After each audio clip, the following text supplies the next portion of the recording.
Something wonderful is happening to me right now. Something wonderful is happening to me right now.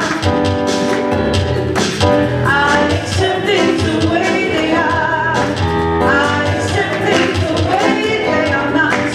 Something wonderful is happening to me right now. I love wasting. I love wasting. I get free. I reap abundantly. I already have everything I need. Wonderful is happening to me right now. Don't you feel it? Something wonderful is happening to me right now. Oh yeah, I accept things the way they are. I will. I accept things the way they are not. Something wonderful is happening to me right now.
If you will, please relax and allow yourself to be comfortable in your chair. If you wish, close your eyes and and open your heart. Allow my words to be your words this morning as I speak in the first person.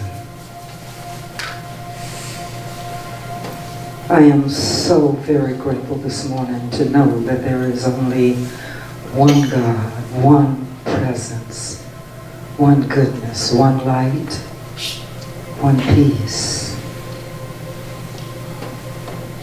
That this power and this presence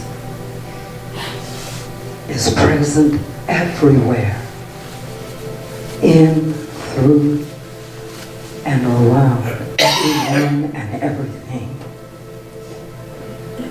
I know today that I am one with this awesome presence, that it lives its life through me, that I live in it, that it is that light and that love that I am. This is not only so for me, it is so for everyone here. God does not leave anyone out. God envelops and surrounds and loves each and every one individually. And so from this place of unity this morning, I speak my word. I speak it for our nation. I speak it for our government. I speak it for our brand new president. I am knowing that God is back of everything and everyone. That no matter what the condition, the situation, the circumstance, the criticism, the judgment, the innuendo, no matter what is said, God as cause and creator lives at the back of everything. And so in everything there is divine good. And I am knowing today that there is absolutely nothing to fear. I have faith in this power and this presence. I know that its good is full-ranging, that there is not a place where it is not. And I am grateful for this today. I am so grateful today for this center. It is a place of love and friendship, kindness, peace. It is a place that welcomes everyone. And everyone that enters feels the love of this space. I am so grateful for the volunteers who make this place work. It is through them that everything flows smoothly, with ease and with grace. I am grateful this morning for the music and the musicians and the inspiration and the uplift that they provide through their music. I am grateful this morning for the ministry of prayer. They hold this place, this space, and everyone in it in high love and love. And thank you, God, for our children. Thank you for the teachers who stand with them, who train them in science of mind, who lead them so that their lives will reflect the truth of who they are. Thank you, my God, for all of this today. And as I stand in this place of gratitude, knowing this truth, I release it with absolute faith in the power and the presence of God in my word. I release it to that divine law right here and right now. And let us each say together, And so it is. Amen. Amen. Amen. Well, I missed you last Sunday. Missed you too. As you know, it snowed in Reno, and then it rained, and then it flooded. And then it froze into a big ice cube. And then it snowed on top of it. And it's been frozen all week, and now it's raining again. So we'll see what next Sunday brings. But so a couple of things to take care of with the power company there. I was able to snag a copy of the CD from last week. And if you don't have a copy of it, I would recommend that you have it and you put it in your library. It will go down as one of the Science of Mind classics as Stacy went about the job of describing the law in such amazing detail. Again, what an incredible talent. Wow. And I should say, and behind all of it is Reverend Cheryl, who I looked at the checklist of her duties, and I don't know how you do 1,972,000 things a week, but without Reverend Cheryl, I'm not sure what this would all look like. So again, an amazing talent in her absolute own right. So the title of my talk today is What It Does. And I'm subtitling my talk, The Sermon of Observations. And so 2 weeks ago, we talked about the thing itself. Last week, Reverend Stacy brought to you in a very powerful way the way it works. And now we have an opportunity to go to the next level in our teaching, the next level of understanding, as we explore the idea of what it does. Now, I think we should take a step back for a moment and remind ourselves what exactly the thing is when we talk about the thing itself, and what exactly it is when we talk about the way it works. Dr. Holmes explains it. Dr. Holmes being our founder, the author of the Science of Mind textbook. And on page 278, he says this, and we've quoted this before, but I think it capsulizes our teaching. And he says this: we are surrounded by a universal subjectivity, a subjective, creative consciousness, which is receptive, neutral, impersonal, always receiving the impress of our thought, and which has no alternative other than to operate directly upon them, thus creating the things we think. A beautiful way of summarizing our teaching. And so, I was reading something that Dr. Lisa Garcia, she's Reverend Dr. Lisa Garcia, she's the senior minister at the Centers for Spiritual Living in Reno, and she says this: perhaps our teaching can be fairly well summed up in one sentence. There is a power within you to create the life you want. Now, Dr. Holmes goes on to tell us that if we want to use this law to create the life that we want, we cannot do that in a passive way. It requires more of us to use it to actually create the life that we want. And so he says on page 47, he says this.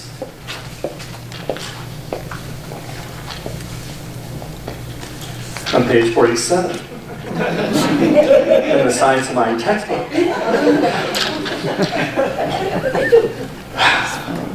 A treatment is an active thing. For those of you who are new, a treatment, spiritual mind treatment, another way of saying that is affirmative prayer. And so he says a treatment is an active thing. When one gives a treatment, he or she is just not sitting around hoping that something may happen. He or she is definitely, constructively, actively stating, sensing, knowing some specific good. This is in accord with the principle which we seek to demonstrate. If we give treatments without a definite motive in mind, the most we can accomplish will be to promote a salutary atmosphere.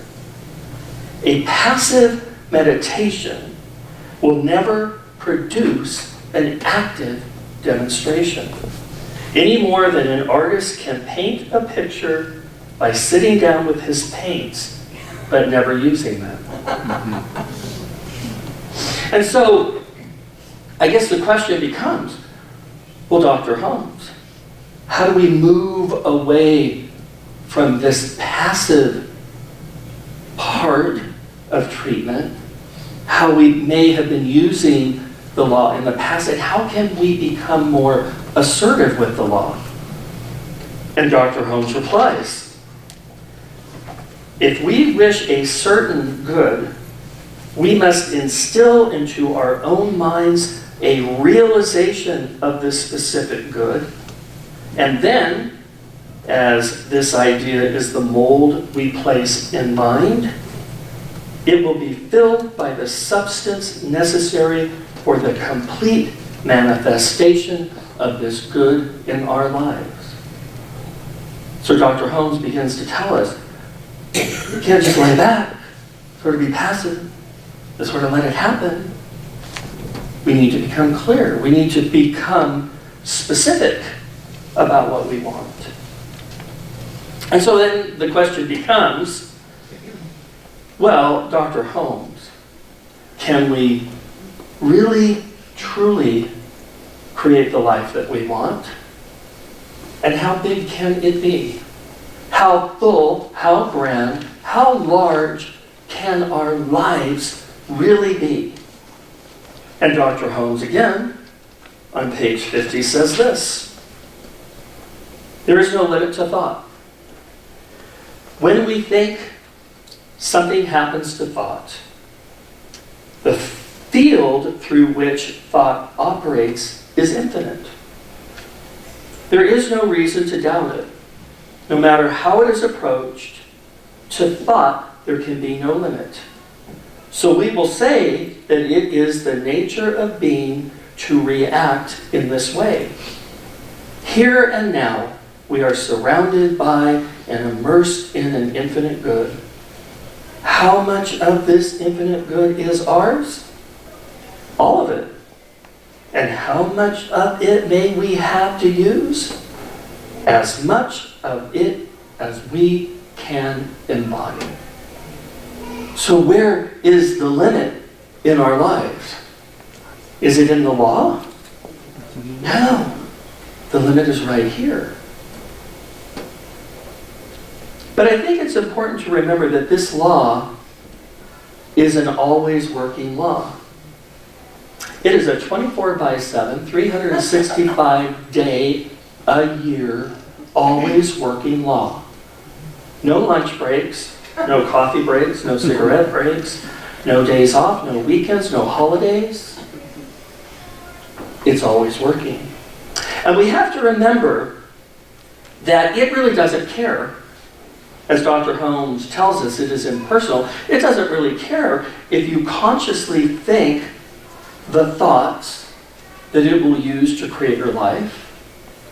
And it doesn't care if we unconsciously think our thoughts to create our life. It doesn't care if we just go about our day and just think about whatever comes to our mind, whether it's positive or negative, whether it's life-affirming or life-defeating. It doesn't care if your thoughts are of abundance or lack. It doesn't care if your thoughts are of health or sickness.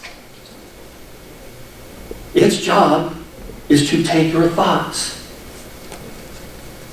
because it is always willing and able.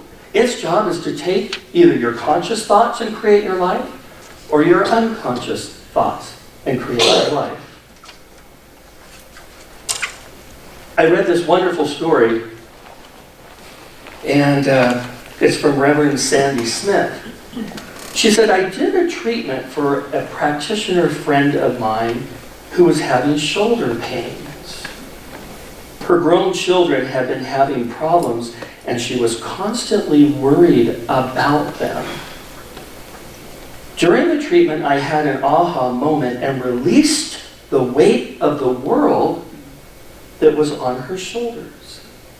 When I brought this to her attention, she realized that she had been allowing her children's problems to weigh her down. When we released the worry and treated instead for her children's highest and best, her shoulder pain went away. And what is worry? It's faith in what you do not want to have happen. It's faith in fear. And unconsciously, I'm worrying about my kids. I can't believe this is happening to my kids. I'm so stressed about my kids. I can't believe that this is happening. I was a much better parent than this. This is my fault.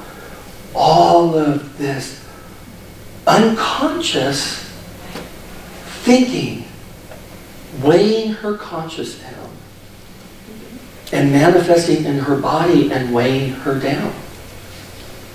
Unconscious thinking. Now, what was really lovely when I read that article, I said, well, I'm very excited to announce that I used to do that, but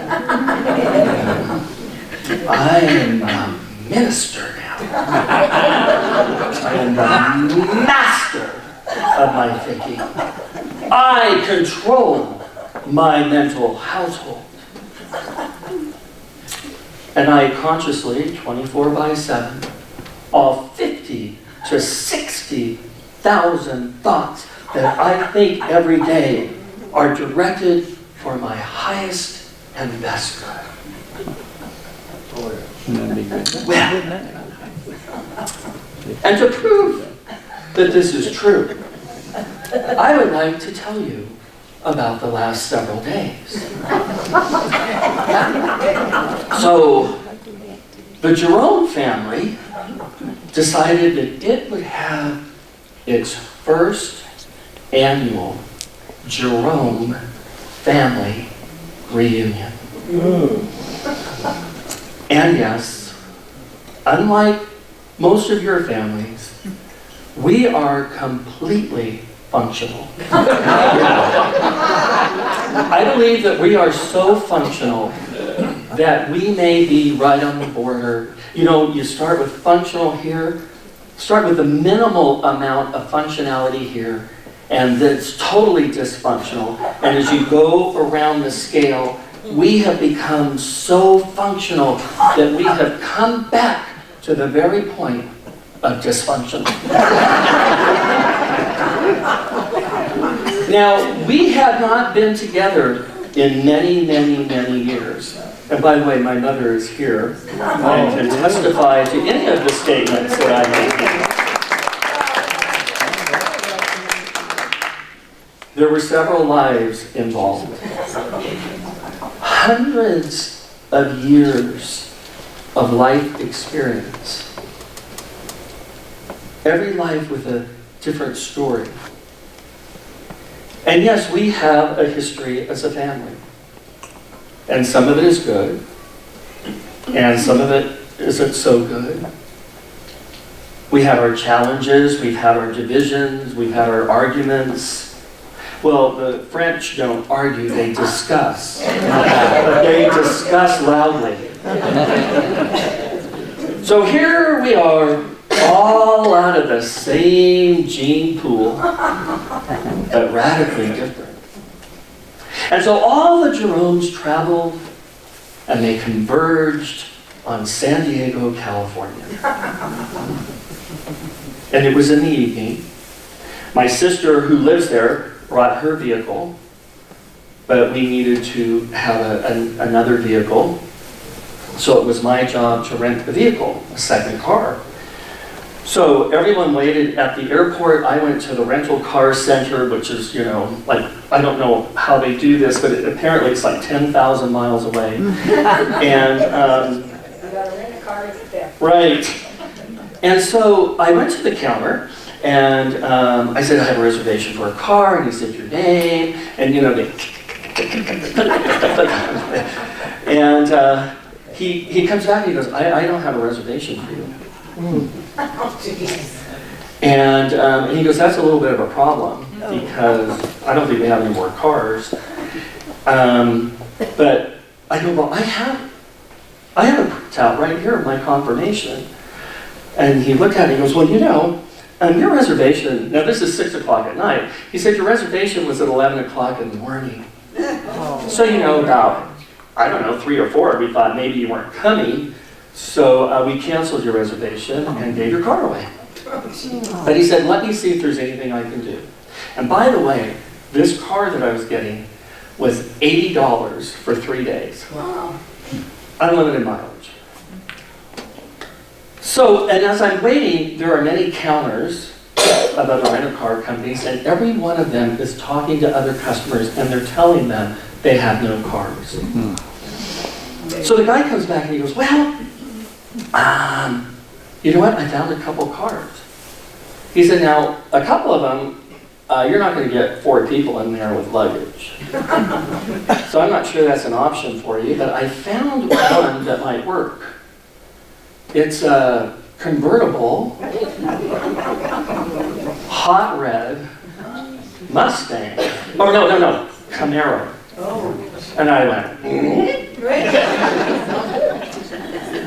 And I said, you know what? And I said, well, can 4 people get in and out of it? He goes, well, it'll be a little tight, but you guys will work it out.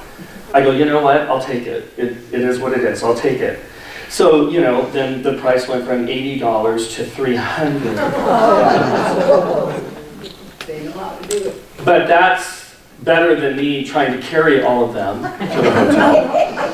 So I said, well, you know what? I'll take the car. So I'm like, okay, you've got a car, this is good, God is good all the time.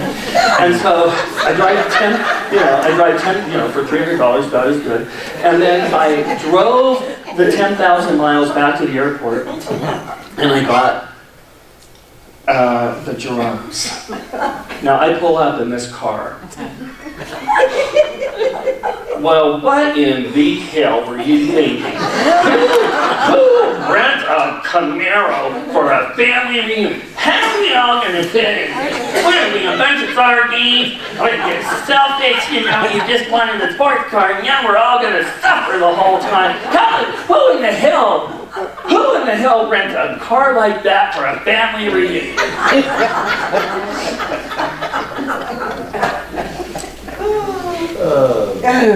So, with the aid of a little WD-40, we put everybody in the car, and we drove to dinner. And on the radio,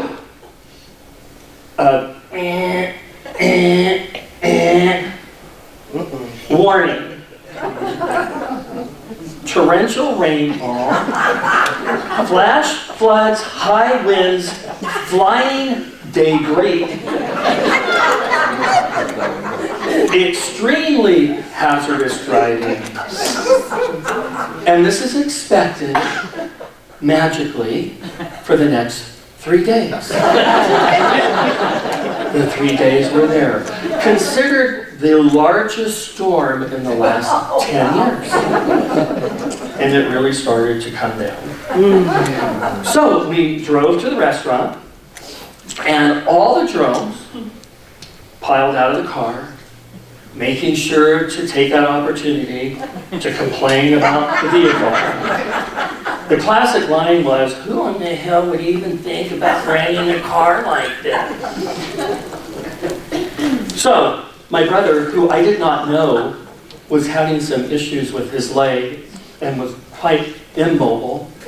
And so everyone got out of the car, and then I helped him get out of the car, and he's bracing himself on the door, and I finally get him going, and he starts to walk away. I close the passenger door, and I walk around to the driver door, and I pull the handle, and the door doesn't open. In the middle of the street, in front of the restaurant, in the torrential downpour. And I pulled on the door, and I went to the passenger door, and I pulled on the door, and the car's running, and the windshield wipers, and every time the windshield wipers went this way, it splashed a whole bunch of water on me. I think when my brother got out of the car and he braced himself on the door, he hit the lock button. So I shuttled the Jeromes into the restaurant, and I called the rental car place. And I said, I think we have a situation. And she goes, well, if you could just read the number off the key. I said, I really wish I could. Well, she goes, I have what? Because she goes, you know what? I can't find your reservation. Yeah. She said, there is a VIN number that you can see on the windshield. And if you could just read that microscopic number to me, we might be able to track you down. And I said, well, that would be lovely, but I need my glasses. And my glasses are in the car. It's running with no one in it. So a passerby came by and I read the number, and she said, oh, well, this is going to be perfect. We are going to notify the satellite, and the satellite is going to magically unlock your car. Cool. I said, well, and how long will that take? We'll be done in 3 minutes. 15 minutes later, she says, we forgot to activate this magical technology in your car. But she said, don't worry, a tow truck is coming in the torrential downpour, and we'll be there in an hour. But you have to stand next to the car in the middle of the street in the torrential downpour. And I'm standing there, and the windshield wiper. And every passerby had to stop and ask what's wrong, and had to reiterate the story. And pretty soon I look behind me, and there's a whole crowd of people just like watching with their umbrellas. And finally the tow truck came. He was able to open the door, and I finally made it into the restaurant, and we ended up having dinner. And so at least now everyone's not hungry and not possibly as crabby as they were earlier. So we head to the hotel, and of course when we were getting into the car, everyone had a moment to complain about it. Who in the hell would rent a car like that? I hear one more word, I'll run over you and make it look like an accident. By the way, now we're driving to the hotel, the rain is even worse, stuff is flying around. I mean, at one point I saw Dorothy and the Wicked Witch. And actually becoming a little concerned, because our hotel is right on the beach. And by the way, in about, 12 seconds, I figured there would be no pool, no beach, no suntan lotion, no. So we arrive at the hotel, and everyone piles out of the car, which again gave another opportunity to tell me how they felt about the car. And we go into the hotel, and we had several rooms, and we get to the hotel counter, and they said, well, there must be a mix-up. We only have one room for you.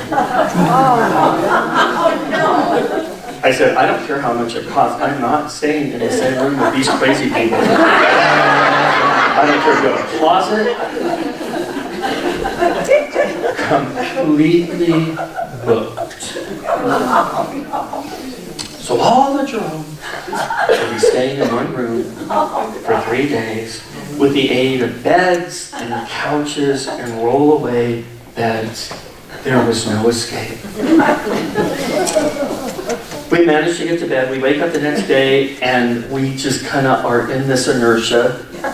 And, the storm is still in full bloom. We never got out of the hotel until 3 in the afternoon. That's how fast we were operating. And no one had eaten anything, so Jeromes don't do well without food. So we went to a restaurant. We elected to go to a restaurant. We all piled in the car, and you know what happened for a brief moment there. They had to tell me about the car again. How the hell we ever ran a car like this? And so we had lunch, and then we decided to go to the movie.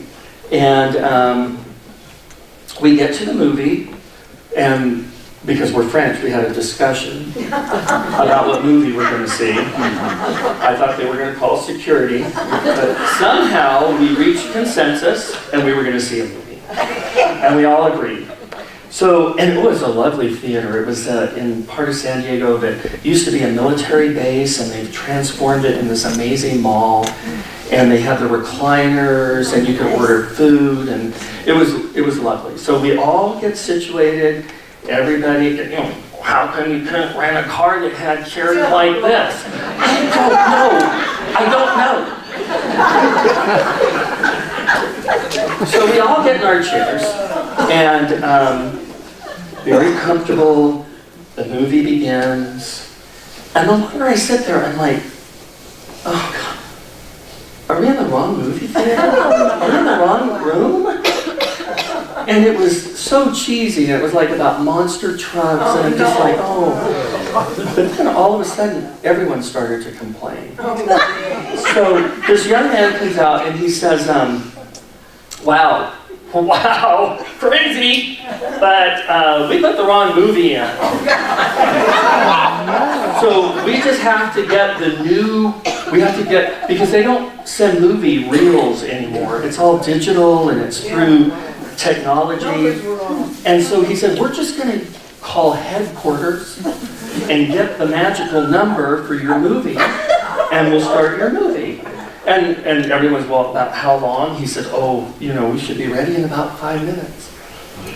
An hour later, he says, this isn't going to work out. So we're going to give you your tickets back, but you can stay and watch the movie that we put in, or you can even go see another movie. So the Jeromes had a discussion. And of course, half wanted to stay, and the other half wanted to leave. And somehow, in God's grace, half stayed, half found another movie. And it did turn out not too bad, because my mother and I had chocolate-covered popcorn and red wine. And so you're thinking, huh. So then the next day, my brother, who works for Kia, he had to go to do some training for a dealership in that area. And then we were going to go see a play later. So of course, we got in the car and they said, maybe we could get a Kia when we're there. Yes, you can. So we drive to the dealership, and at this point, I'm telling you, the rain was crazy, and the wind, and it was scary. I mean, we were all driving on the freeway, and at some point, we were driving 20 miles an hour, which is unheard of in Southern California, right? Because the minimum speed is like 85. And so we get at the dealership, and my brother's doing his business, and I'm sitting there. Oh, and they had a magical coffee machine that it made you coffee, it put your creamer, it lit your cigarette. And I'm in the middle of getting my magical coffee, and the power goes out. At the Kia dealership. Yeah. Miles away from the hotel.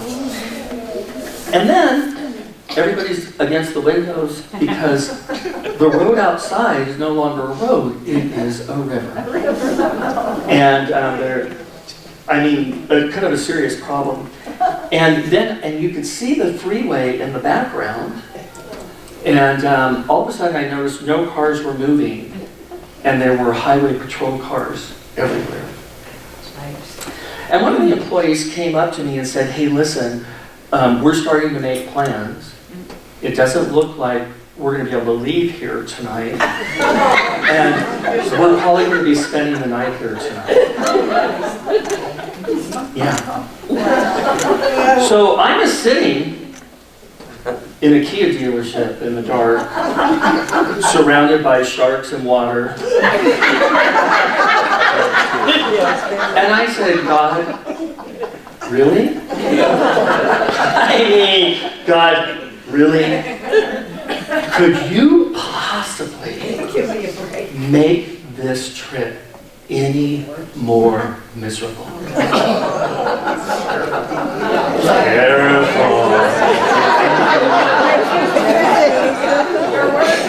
I said, God, could you possibly make this any worse? I said yes.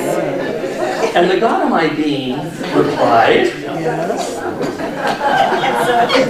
the question you should be asking should be to yourself. And you should be asking yourself, Reverend Dan, can you possibly make this vacation any worse? Because you, Reverend Dan, and you alone are responsible for creating your experience. So let me ask you something, Reverend Dan.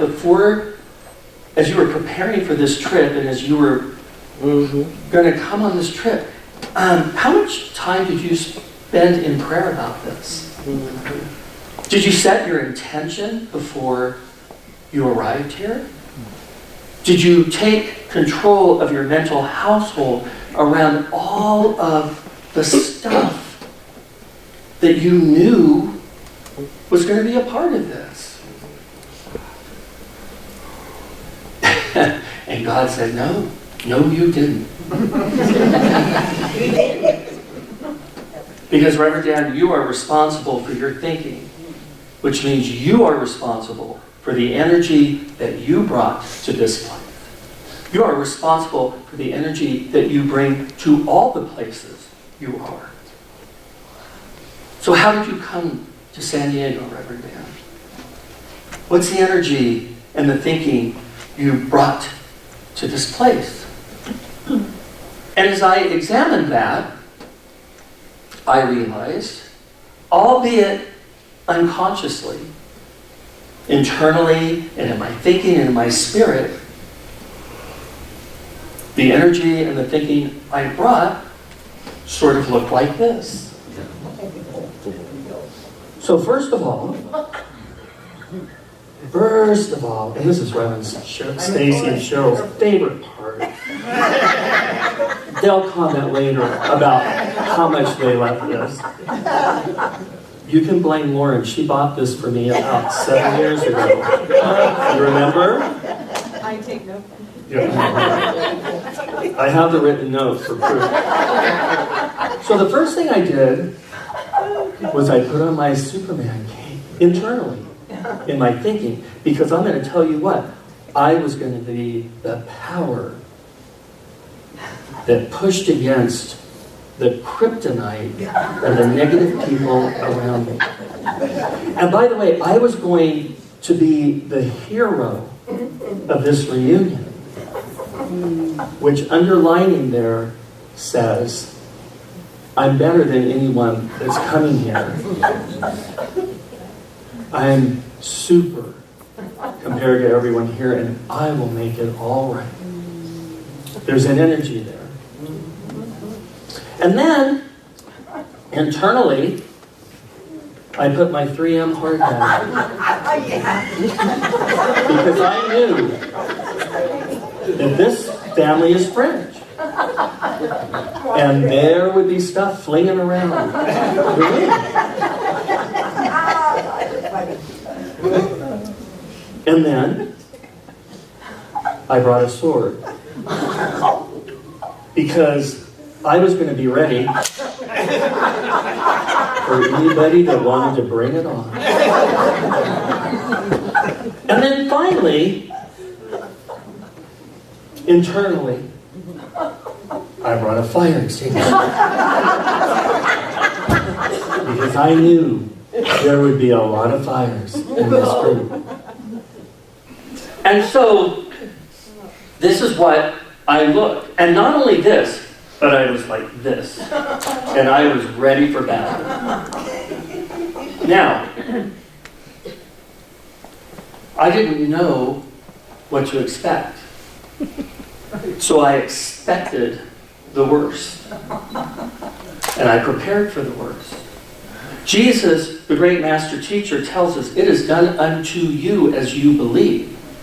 Another way of saying that is, you get what you expect. So if you expect war, and you prepare for war, and you mount up for war, and you gear up for war, and you put yourself in the energy of war, you will create the experience of war. I had unconsciously created warlike and war-torn experiences. God was right. I turned to God and I said, I can't stand the fact that you're right every time. And God said, get used to it. So I say, God, what now? What now? This is so crazy. And God said, you know what to do. You should call Reverend Stacy and Reverend Sharon.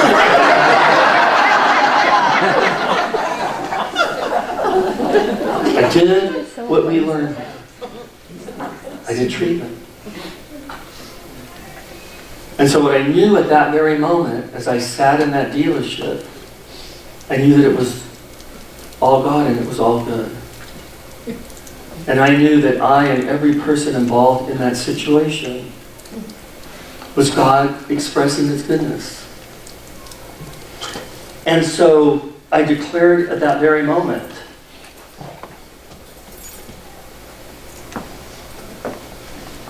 that every person had come to this reunion bringing the best of who they were.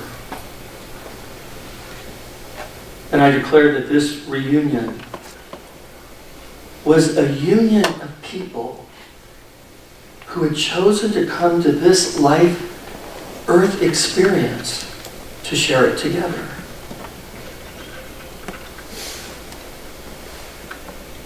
I declared that all there was good and love and harmony.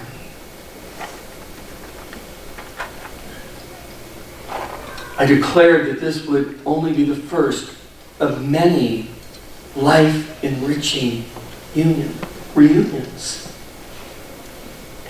And I gave thanks for the gift that God had the idea of family. And I gave thanks for my family. And then I released it to the law, knowing that it was already done. And for the first time since the reunion started, I had a sense of peace. And it was clear to me that my job was to be loved, to see good, and to enjoy this experience. And eventually the lights came on and I watched my brother conduct business. And for the first time in my life, I was able to see His greatness. And soon the rain subsided and we were able to leave. And we loaded up into the car. Not a single word was said about the car. And then we were able to make it to the event that my sister so lovingly gifted us with, which was the Shen Yang. And we, I have The only thing I learned in Taekwondo was how to fall gracefully. So I can tell you one thing, when I get the hell beat out of me, it will look so graceful. But this is the history, it's the history of China in the form of dance. And it's exquisite. And I'm watching the moves that they're making, and as a black belt in Taekwondo, what we learned, and as how hard as it was, it pales in comparison to these amazing artists. And when it was finished, we decided that we were going to have a French feast. And we went to the store and we bought wine and cheese, because you don't do anything without wine and cheese, and all sorts of goodies. And we went back to the hotel and we sat around the table and we drank wine and we talked and we visited. We shared stories and we laughed and we discussed a few things. Bonded. A family reunited. And it was a gift.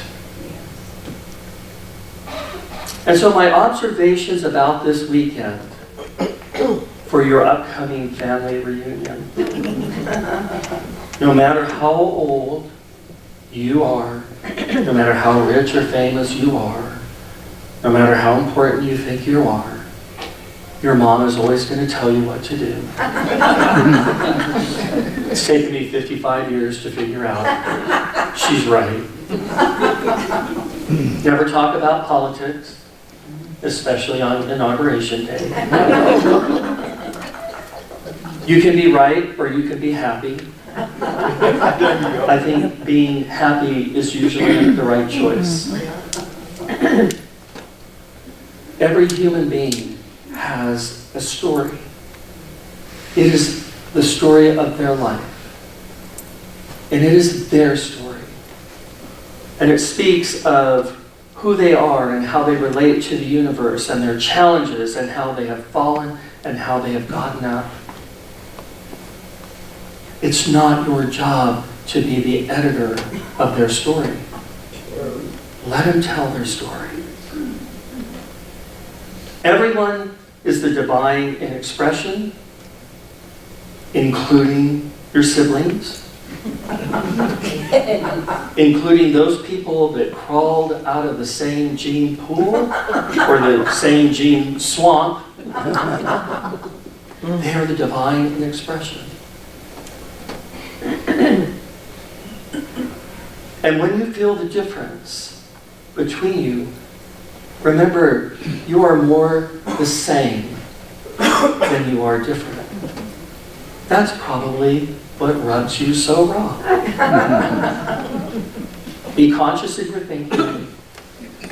Pray about everything.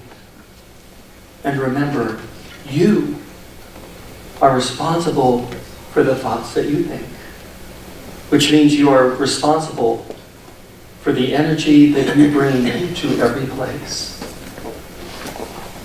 Remember these observations, and I promise you it will make a difference. I love you all. Namaste. So if you'll connect and stand.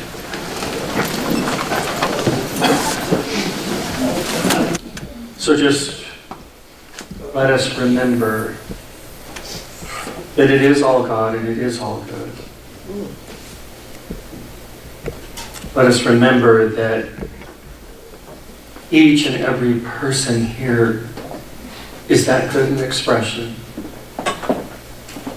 And so in that knowingness, I just give thanks that we know these truths. And I give thanks for this teaching and this center and a wonderful director of education that makes sure that we learn that.